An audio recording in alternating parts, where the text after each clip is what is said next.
जय गुरुदेव। जो अब के स्वामी मिले, सब दुख आंसुअन रोए। चरणन ऊपर शीस धरी, कहूँ जो कहना हो।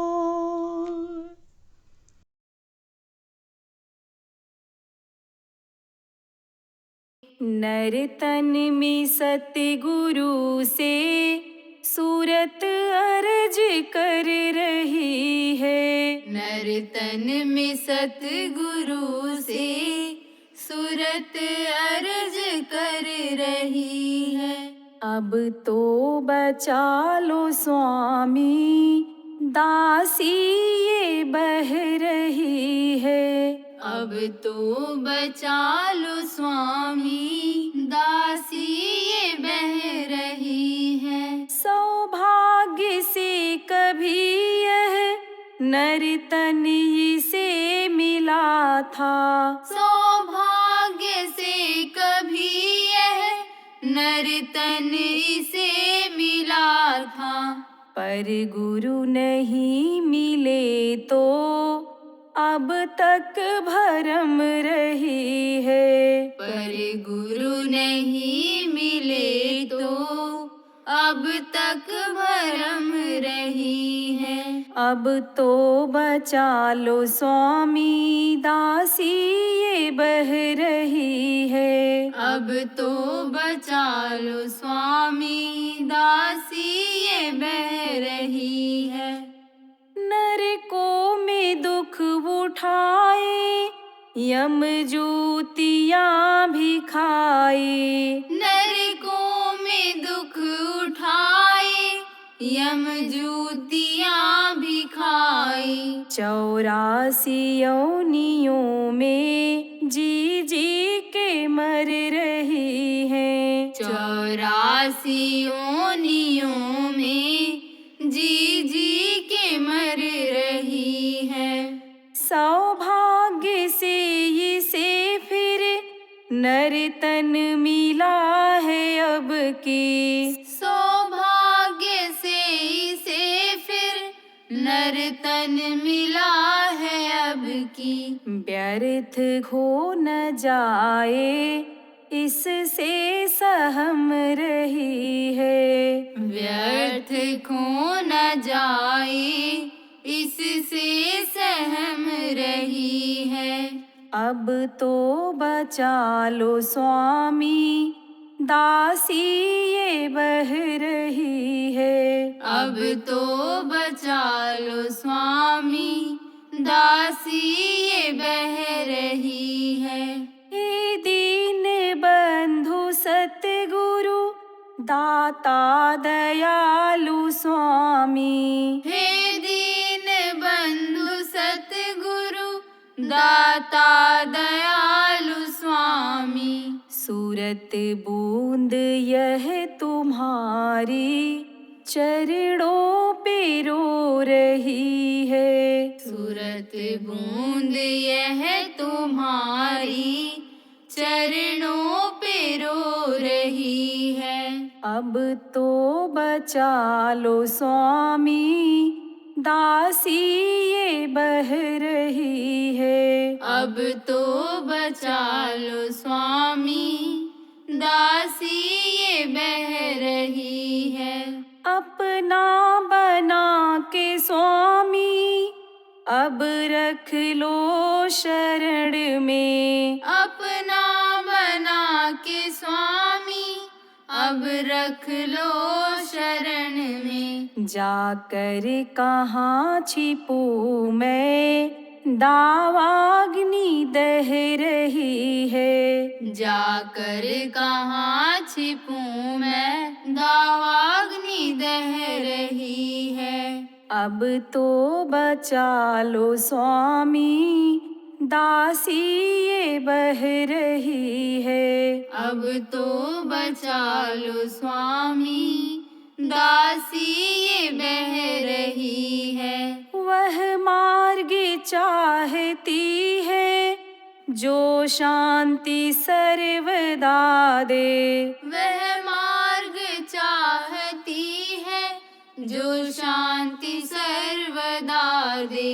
यम काल फिर न पकड़े विनती सुना रही है। यम काल फिर न पकड़े विनती सुना रही है। अब तो बचा लो स्वामी, दासी ये बह रही है। अब तो बचा लो स्वामी, दासी ये बह रही है। सुनते हैं भूल कर भी दुनिया जो तुम पे आए। सुनते हैं भूल कर भी दुनिया जो तुम पे आए। उस पर कृपा तुम्हारी नित छाह कर रही है। उस पर कृपा तुम्हारी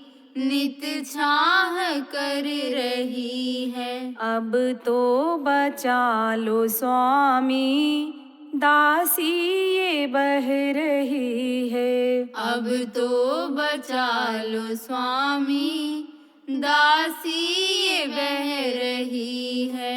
विश्वास इससे मन में दृढ़ बार बार करके। विश्वास इससे मन में दृढ़ बार बार करके। पल्ला तुम्हारी पकड़ी छोड़ कर न जा रही है। पल्ला तुम्हारी पकड़ी छोड़ कर न जा रही है। नर तन में सतगुरु से सूरत अरज कर रही है। नर तन में सतगुरु से सूरत अर्ज कर रही है। अब तो बचा लो स्वामी, दासी ये बह रही है। अब तो बचा लो स्वामी, दासी ये बह रही है। जय गुरुदेव। जय गुरुदेव।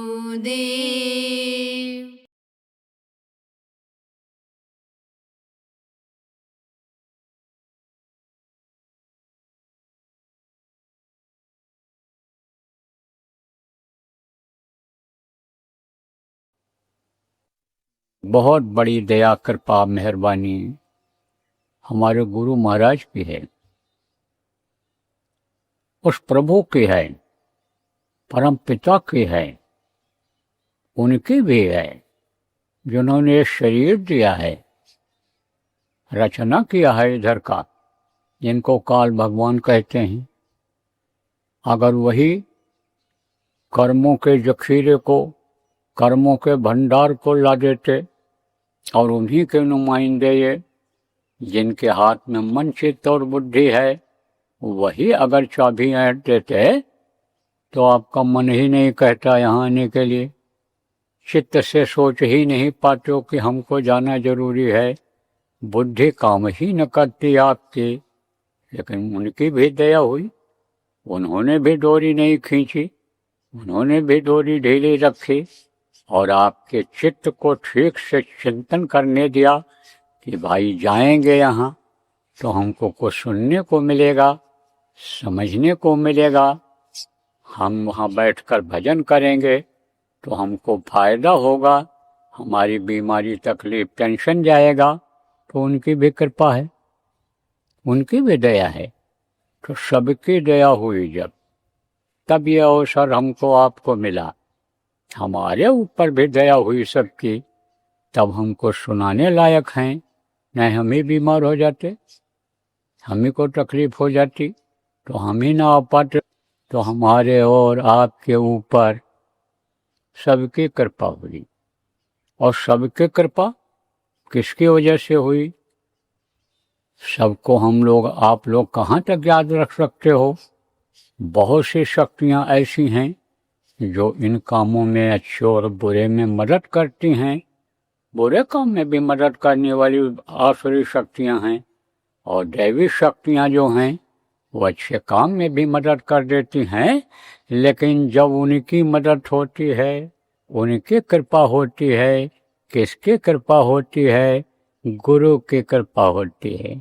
या पर कृपा गुरु की होई, ता पर कृपा करें सब कोई। क्योंकि गुरु महाराज अपने सक्षम थे, जब तक इस धरती पर थे, धरती के सरताज थे, जब तक इस धरती पर थे पूरी पावर लिए हुए थे वहाँ के। अब तो पावर हाउस में ही पहुँच गए, पूरा पावर ही हो गए वो, तो उनकी कृपा हुई। तो आपको इस बात को समझने की जरूरत है प्रेमियों, कि बराबर गुरु को याद करते रहना चाहिए। गुरु अगर नहीं भूलेंगे तो आप इसी तरह से पहुंच जाया करोगे। गुरु आपको यहाँ ले आया करेंगे, और फिर ये मन चित्त बुद्धि अहंकार, ये काल और माया और ये देवी और देवता जो विघ्न और बाधा डालते हैं, ये कोई भी विघ्न बाधा नहीं डालेंगे। तो बड़ी दया हुई कि हम लोग यहाँ पर आए। किस लिए आए? बंधन से मुक्त होने का तरीका सीखने के लिए, बंधन से मुक्त होने का उपाय सीखने के लिए, और बंधन से मुक्त होने के लिए। दोनों काम यहाँ है। जो नए लोग आए हैं या पुराने ही हैं, बहुत दिन हो गया और उनको सत्संग नहीं मिला, या कम सत्संग मिला, कम आते जाते रहे, खाली नामदान ले करके ही अपने गृहस्थी के काम में लग गए, उनको भी सीख मिलेगी कि अब बंधन छूटेगा कैसे, बंधन से हम मुक्त कैसे होंगे।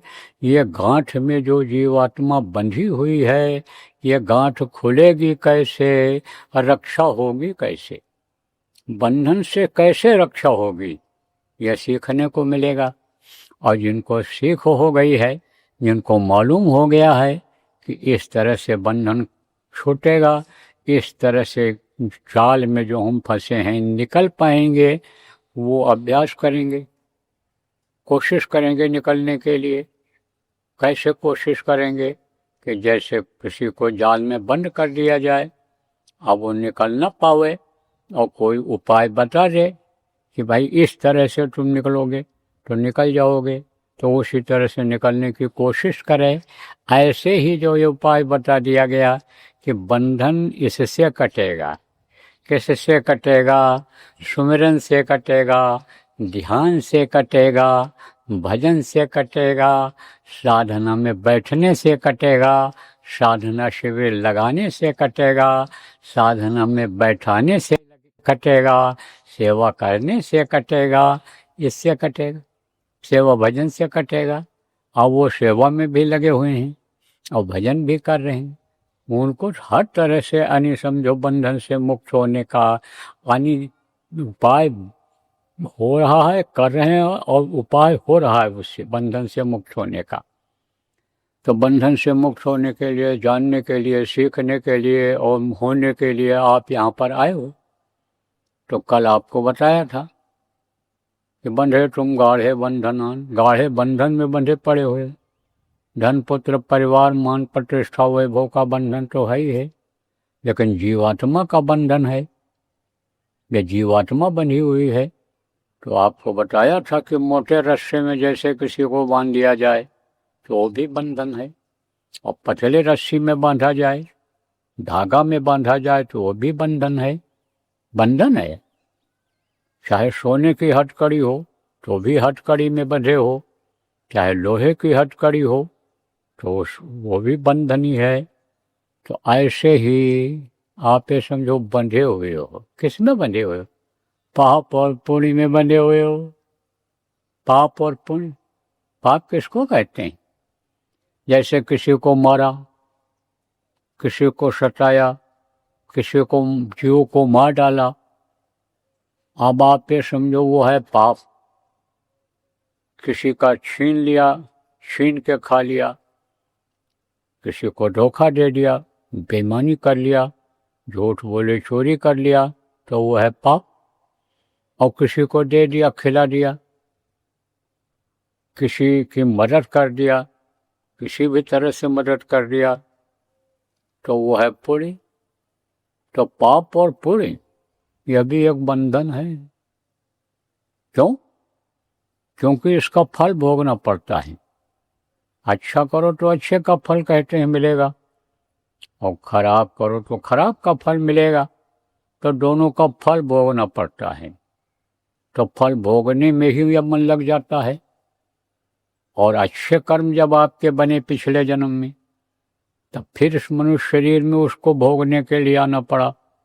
लेकिन अच्छा और बुरा, ये जो पाप और पुण्य है, ये दोनों खत्म हो जाएं, न पाप रह जाए न पुण्य रह जाए, तब ये जीवात्मा बिल्कुल निर्मल हो जाएगी।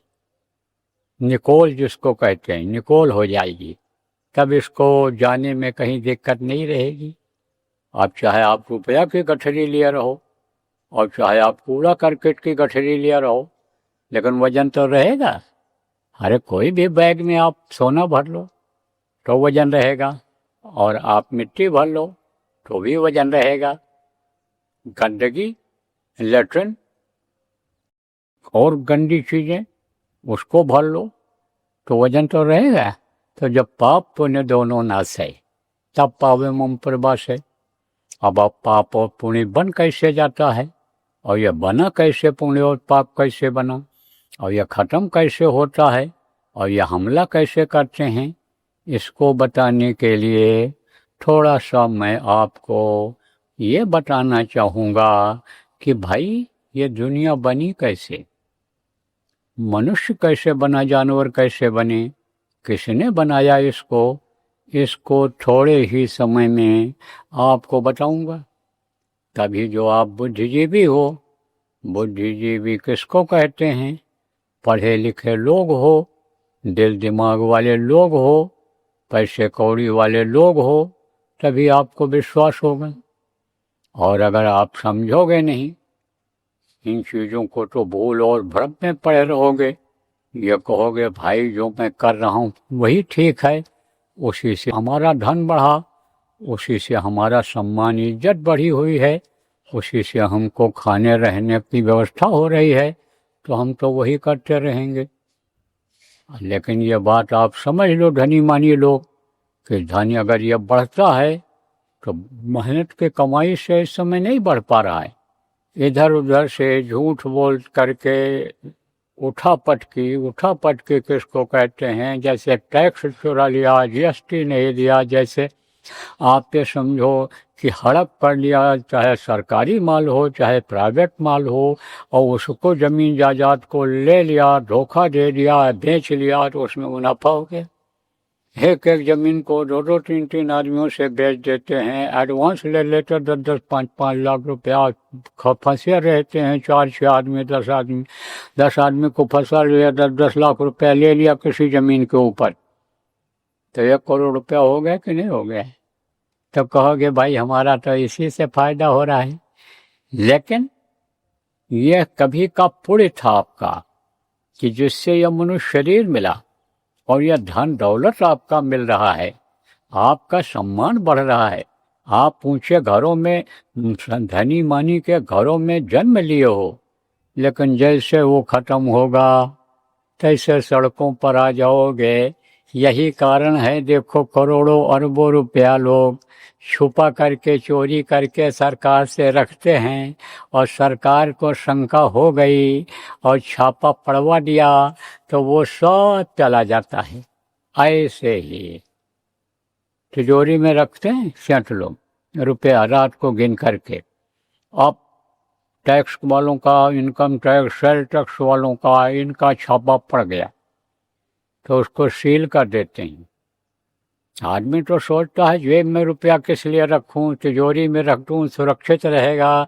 घर का ही न कोई, कुछ कंजूस लोग होते हैं सोचते हैं घर का ही न कोई निकाल ले, औरत ही न टटोल करके रात को जेब में से निकाल ले तो लाओ उसमें रख दे।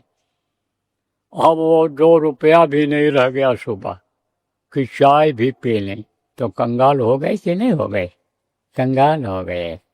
तो इसलिए बताना ये सब जरूरी है, सब लोगों को जानकारी करना जरूरी है, तभी विश्वास आपको होगा। तो मोटी मोटी बात आपको बताता हूँ। देखो, पहले समझोगे तब आप क्या समझ में आएगा और विश्वास जमेगा, तब आप करोगे। तो इस दुनिया में जब कोई नहीं था, न ये धरती थी, न आसमान था, न यह हवा पानी था, न पेड़ पौधे थे, और न यह मनुष्य शरीर था, न कोई जानवर था, और न ही ये सूरज चांद सितारे थे, न ही ये देवी और देवता थे, और न देवी देवता के माता पिता जो हैं ये लोग थे। कोई था ही नहीं, संसार में कोई नहीं था। ये जितने लोक बने हुए हैं ऊपर एक भी लोक नहीं थे, केवल एक लोक था, अनामी लोक, अनामी प्रभु। एक ही सबका सृजनहारा है, एक बूंद से सकल पसारा, एक बूंद से यह सकल पसारा हुआ है। तो वो बूंद कौन सा था? शब्द का बूंद। वहाँ कोई अनाज नहीं है, वहाँ कोई सूरज चांद सितारे इस तरह से दिखते नहीं हैं, वहाँ पर कोई रोना धोना है ही नहीं, वहाँ दुख नाम की कोई चीज़ नहीं है, वहाँ पर यानी आप ये समझो गंदगी नाम की चीज़ नहीं है, कोई चावल दाल फल फूल वहाँ खाता नहीं है, कोई लेटरिन पेशाब इस तरह से करता नहीं है, वहाँ पर कुछ समझो तो है ही नहीं है। केवल एक आवाज़ है, शब्द ही शब्द है। और वहाँ पहुँचने के बाद साधक की सारी इच्छा खत्म हो जाती है, कुछ देखना भी नहीं चाहता, सुनना भी नहीं चाहता है, वो तो ऐसे ही मस्त हो जाता है। क्यों? क्योंकि पेट भर जाता है। किसी का पेट जब भर दो तो मस्त होकर के चलता है, झूमता हुआ चलता है, चाहे आदमी हो चाहे जानवर हो, फिर उसको फिक्र नहीं रहती है। और अगर भूखा हो तो फिर कहते हैं कि भूखा आदमी कटोरा लेकर दौड़ता है, हाथ फैलाए रहता है, जैसे कोई हाथ ऐसे करता है, फट से बढ़ा देता है कि कुछ तो देगा खाने को। तो वहाँ इच्छा ही खत्म हो जाती है अनामी धाम पहुँचने में। लेकिन कोई भाग्यवान ही वहाँ तक पहुँच पाता है, सब लोग नहीं पहुँच पाते हैं। अब अगर पहुँचे न होते लोग तो वर्णन कैसे करते, कैसे ये बात सामने आती है, वेद खुलता कैसे? तो जा पर जाकर सत्य सनेहु और ताहि मिले नहीं कछु संदेहु। जिस पर सत्य स्नेह हो जाता है, विश्वास हो जाता है, वो काम हो जाता है, वो प्रभु ही पूरा कर देता है। तो ये सोच भी आप मत लेना कि हम नहीं पहुंच सकते हैं, आप में से कोई भी पहुंच सकता है। और पहुंचने वाले कम हैं, लेकिन पहुंच रहे हैं, इक्का दुक्का पहुंच रहे हैं वहां पर, अपनी संगत के लोग पहुंच रहे हैं। तो वही था। तो शब्दों का वो भंडार है, अथाह है, अगम है, अपार है। वहाँ का नाप तोल, लंबाई चौड़ाई गहराई का वर्णन ही नहीं किया जा सकता है, क्योंकि वो चीज़ गिनती में ही नहीं आती है। कहन सुनन और यानी समझो कि लिखन में नहीं आता है, कहने में नहीं कर सकते हो आप। क्या उदाहरण देकर कहोगे? आप समझो कि यानी सुनने भी नहीं आता है, क्योंकि देखने वाला देखता है तो कोई क्या सुनाएगा, वो तो यही बताएगा नीचे के ही लोकों में कि मैंने अनामी धाम को देखा, अनामी पुरुष को देखा, सतलोक को देखा, सतपुरुष को देखा। तो सुनने में भी नहीं आता है। जो वहाँ पहुँच जाता है दूसरों का सुनने में भी उसको नहीं आता है, और लिखा नहीं जा सकता है, इतना बड़ा वो है। तो वो शब्द का भंडार है, शब्द ही शब्द वहाँ भरा हुआ है, शब्द ही सब कुछ है। तो एक दिन उनकी मौज हुई, तो वहाँ पर हिलोर पैदा किया उन्होंने। तो हिलोर जब पैदा होता है तब जब जहाँ अनेक जगह मिलती है वहाँ पर वो चीज़ जो रहती है वो गिरती है। तो हिलोर जब पैदा हुआ तो टेढ़ा हुआ यह शब्दों का भंडार, और उसमें से शब्द नीचे उतर गया। कुछ जैसे बर्तन में पानी रख दो और उसको हिला दो ऐसे पानी को, या बर्तन को ही हिला दो ऐसे झटका दे दो, तो नीचे गिरेगा कि नहीं पानी, भरे हुए बर्तन। तो वहाँ तो खचाखच शब्द रूपी यानी समझ लो कि जीवात्मा कह लो कि भरी हुई, तो नीचे गिर गई वो। नीचे शब्द उतर आया, तो जब नीचे शब्द उतर आया तो फिर ऊपर वो जा नहीं सकते, ऐसा उनकी मौज हुई थी। फिर वो अनेक काफ़ी दिनों तक वहाँ रुकी रहीं, तो उसको जो है अगम लोक कहा गया।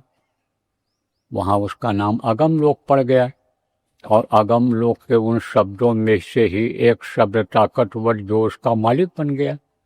उसके बाद में कुछ दिन तक जब वहाँ ठहरी तब वो वहाँ की आदि हो गई। जलवायु जिसको कहते हैं, आब हवा जिसको कहते हैं, उसकी वो आदि हो गई। तब फिर उसमें हिलोर पैदा किया उन्होंने। तब हिलोर पैदा किया तो कुछ यानी आत्माएं, कुछ शब्द नीचे उतर गया। तो जब नीचे उतरा तो वो अलग लोक बन गया, वो वहाँ उसके मालिक हो गए। और फिर इसी तरह से उसमें हिलोर पैदा हुआ तो एक लोक और बन गया, सतलोक। तो जो ये सतलोक से लेकर के और अनामी लोक तक के लोक हैं, यह दयाल लोक कहलाते हैं, दयाल लोक। और सतलोक से नीचे के जो लोक बने हैं वो काल लोक के अंतर्गत आते हैं। काल और दयाल दो होते हैं। दयाल के अंदर केवल दया की ही धार होती है, और काल के अंदर दोनों धार होती है। दया जिस पर करने का होता है, जो दया के लायक रहता है उस पर दया करते हैं, और जो नहीं मानता है, नियम के खिलाफ काम करता है, उसके लिए वो काल का काम करते हैं। रास्ते से ही हटा देते हैं, परेशान करते हैं, मार देते हैं, ख़त्म कर देते हैं, नष्ट कर देते हैं, नाश कर देते हैं। तो वो दयाल लोक कहलाता है। वो कभी ऊपर के सतलोक से लेकर के अनामी धाम तक के ये लोग खत्म नहीं होते हैं। चाहें अगर वो प्रभु, अनामी प्रभु अगर चाहें तो खत्म कर सकते हैं, लेकिन आज तक कभी खत्म हुआ ही नहीं। महाप्रलय एक आध बार कभी हुआ होगा, कब हुआ, क्या हुआ, इसके चक्कर में आप मत पड़ो।